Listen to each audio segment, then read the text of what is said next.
بسم الله الرحمن الرحيم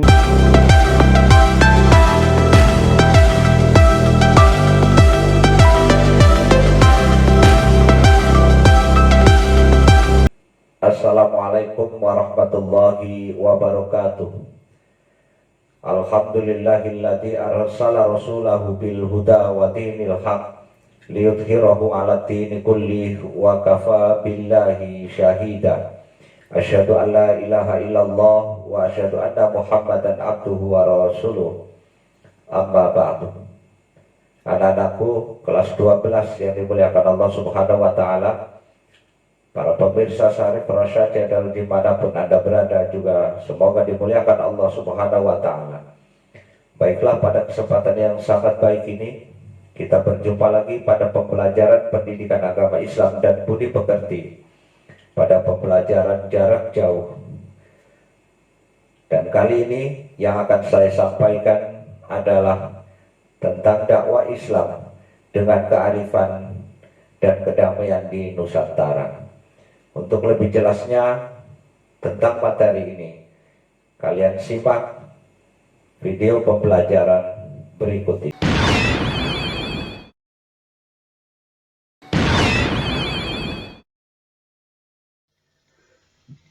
Baiklah anak-anakku sekalian, saya akan melanjutkan materi pembelajaran tentang dakwah Islam dengan kearifan dan kedamaian di Nusantara bagian yang kedua. Untuk lebih jelasnya, kalian simak dan perhatikan materi pembelajaran ini dengan sebaik-baiknya. Jangan sampai ada yang terlewatkan. Peta konsep materi ini adalah diharapkan siswa mampu memahami dan menjelaskan tentang peran lembaga dan tokoh dalam pembangunan Nusantara. Kemudian siswa juga harus mampu memahami dan menjelaskan hikmah perkembangan Islam di Nusantara.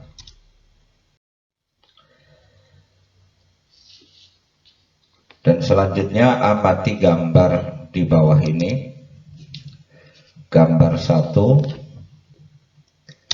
kemudian gambar 2. Coba kalian renungi dan pikirkan maksud dan makna dari gambar tersebut, kemudian kalian tulis dan catat di buku pelajaran kalian masing-masing sebagai salah satu tugas portofolio di pembelajaran ini. Peran lembaga dan tokoh dalam pembangunan Nusantara pada masa penjajahan. Yang pertama, peranan umat Islam pada masa penjajahan. Sebelum kedatangan kaum penjajah, yakni Portugis, Belanda, dan Jepang, mayoritas masyarakat Nusantara telah menganut agama Islam. Dengan dianutnya agama Islam oleh mayoritas masyarakat Nusantara, ajaran Islam telah banyak mendatangkan perubahan-perubahan, antara lain sebagai berikut.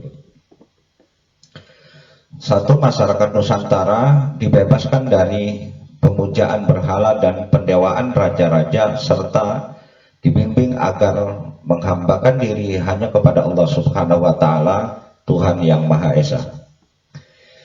Yang kedua, rasa persamaan dan rasa keadilan yang diajarkan Islam mampu mengubah masyarakat Nusantara yang dulunya menganut sistem kasta dan diskriminasi menjadi masyarakat yang setiap anggotanya mempunyai kedudukan, harkat, martabat, dan hak-hak yang sama. Yang ketiga, semangat cinta tanah air dan rasa kebangsaan yang didengungkan Islam dengan semboyan hubbul waton minal iman. Cinta tanah air itu adalah sebagian dari iman dan mampu mengubah cara berpikir masyarakat Nusantara, khususnya para pemuda.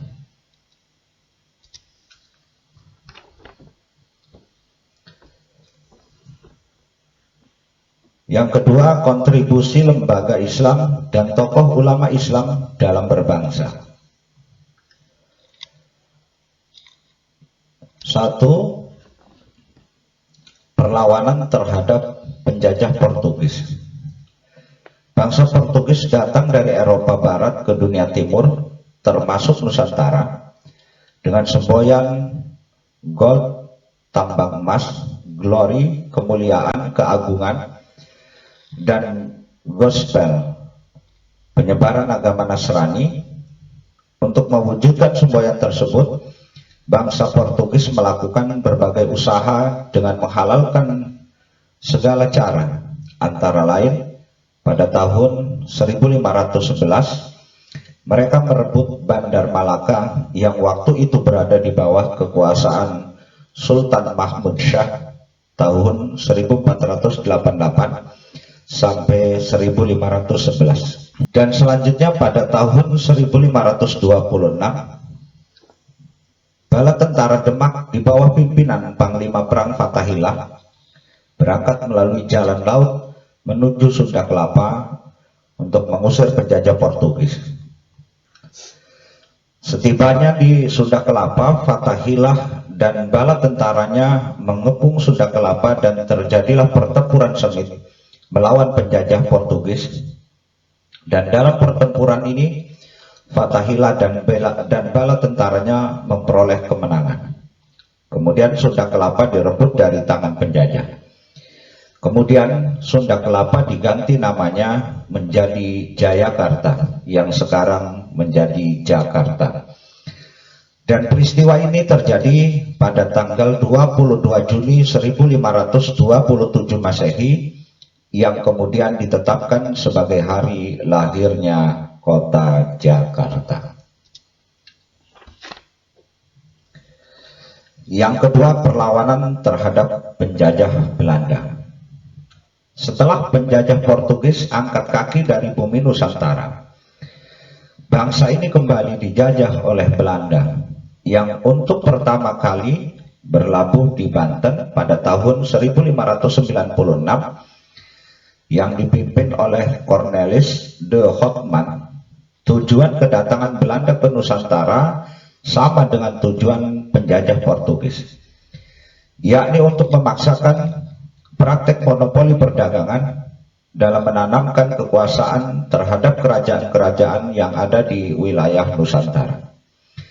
Dan untuk mencapai tujuan tersebut, penjajah Belanda menempuh berbagai usaha dan menghalalkan segala cara, seperti menerapkan politik divide et impera, muslihat damai, kemudian mengeruk kekayaan sebanyak-banyaknya dari bumi Nusantara untuk membangun bangsanya dan membiarkan rakyat Nusantara berada dalam kemiskinan dan keterbelakangan. Sejarah mencatat dengan tinta emas bahwa ada sejumlah nama-nama para pejuang kusuma bangsa yang rela menderita, bahkan berkorban jiwa dalam peperangan melawan penjajah Belanda demi tegaknya kemerdekaan bangsa dan negara Nusantara yang tercinta.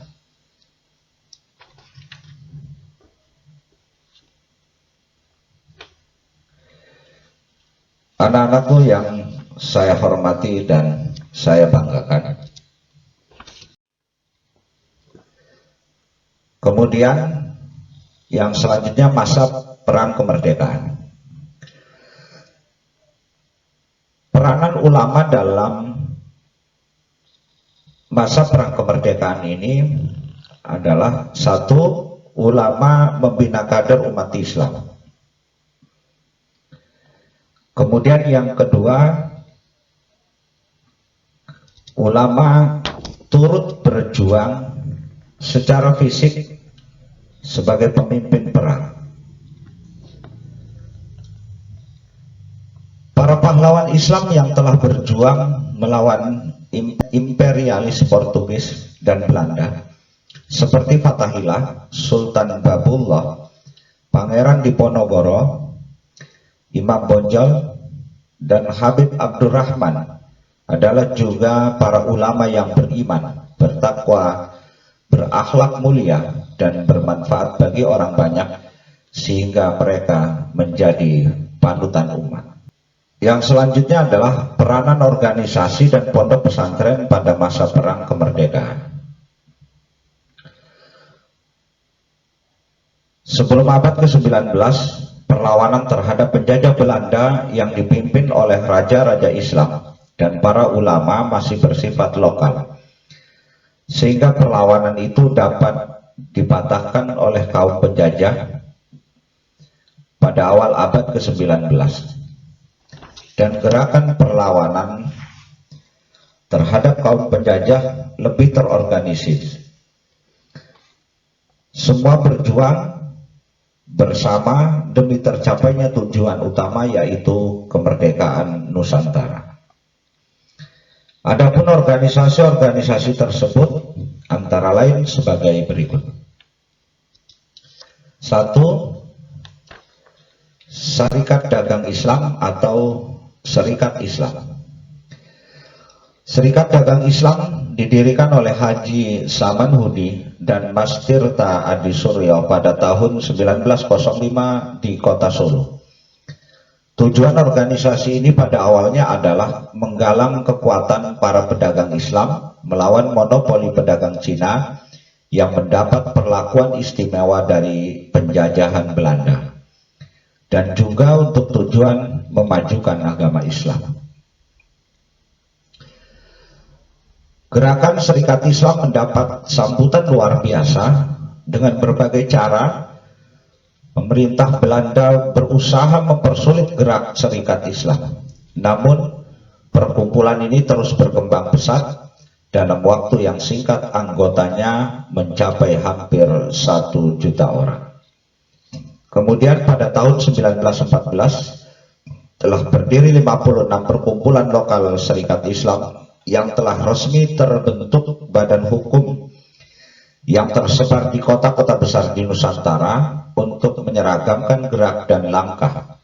Dan pada tanggal 18 Maret 1916 dibentuklah Wadah Serikat Islam Sentral yang diketuai oleh Haji Umar Said Cokro Aminoto.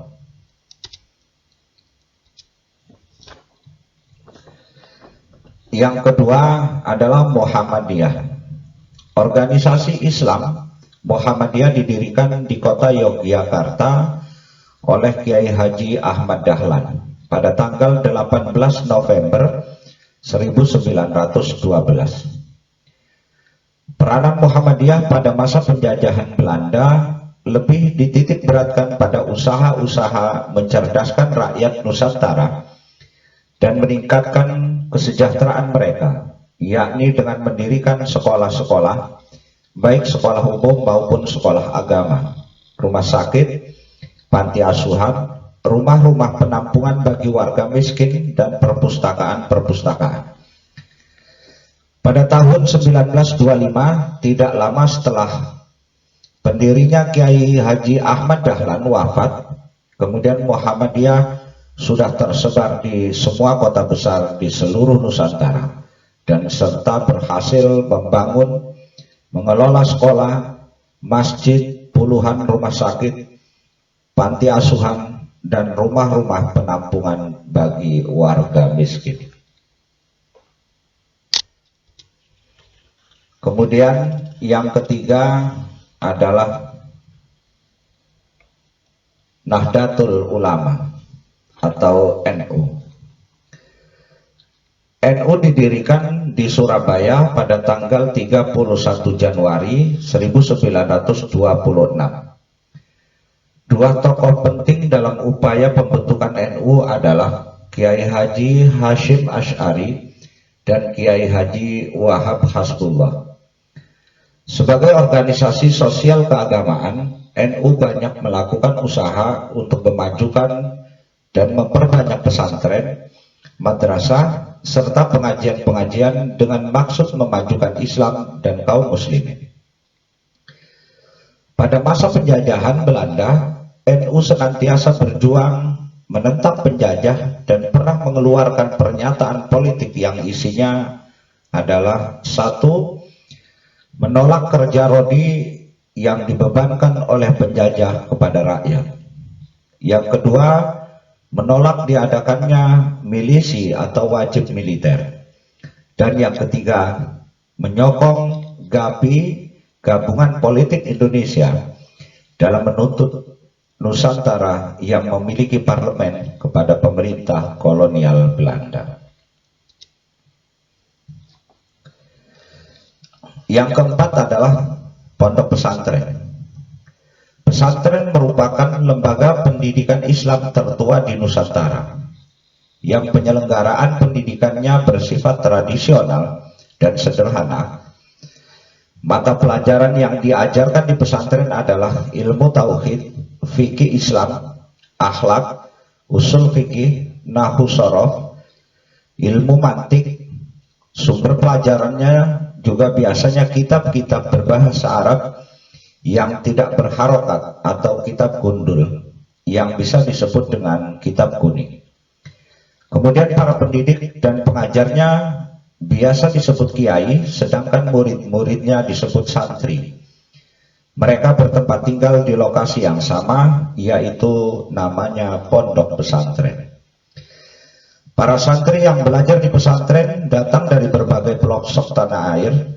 Setelah selesai, mereka kembali ke daerahnya masing-masing, dan kebanyakan mereka mendirikan pesantren di daerahnya atau mengajarkan tentang Islam kepada masyarakat sekitar di daerahnya.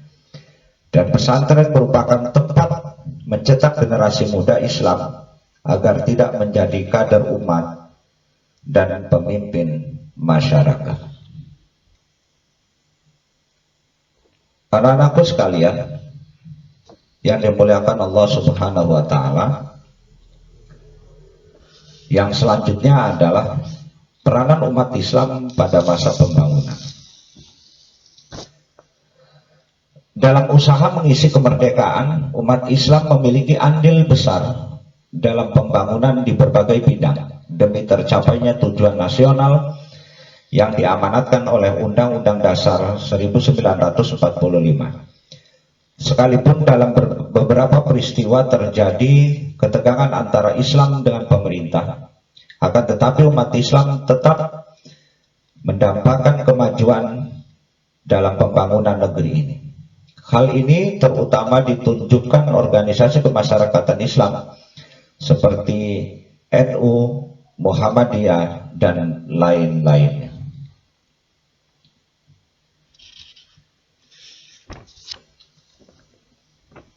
Yang kedua, peranan organisasi Islam dalam masa pembangunan. Organisasi Islam yang ada pada masa pembangunan ini cukup banyak, antara lain Muhammadiyah, Nahdlatul Ulama, Himpunan Mahasiswa Islam, berdiri pada tahun 1947 di Yogyakarta. Kemudian Pergerakan Mahasiswa Islam Nusantara atau PMII, berdiri pada tanggal 17 April 1960, dan Majelis Ulama Indonesia berdiri pada tanggal 26 Juli 1975. Adapun hikmah perkembangan Islam di Nusantara. 1. Keyakinan kepada Tuhan Yang Maha Esa berkembang dalam tatanan kehidupan menjadi baik. Hasil-hasil karya para ulama berupa kitab kuning dan buku literasi sangat berharga untuk dijadikan sumber pengetahuan. Membiasakan masyarakat Islam bersikap toleran, arif, dan damai. Kemudian membentuk karakter masyarakat yang gemar gotong royong, persatuan, dan cinta tanah air. Tugas kalian pada pembelajaran ini adalah: 1. Jelaskan peran lembaga dan tokoh dalam pembangunan nasional. Yang kedua, sebutkan hikmah perkembangan Islam di Nusantara. Demikian materi yang dapat saya sampaikan. Semoga ada manfaatnya. Dan sebelum saya tutup, saya berpesan kepada kalian semua, selalu patuhi protokol kesehatan, selalu pakai masker, selalu cuci tangan di air yang mengalir, dan selalu jaga jarak, dan tentunya yang paling penting adalah selalu berdoa kepada Allah Subhanahu wa Ta'ala, semoga COVID-19 ini cepat diangkat oleh Allah Subhanahu wa Ta'ala. Amin ya rabbal alamin. Saya akhiri, billahi taufiq wal hidayah. Wassalamualaikum warahmatullahi wabarakatuh.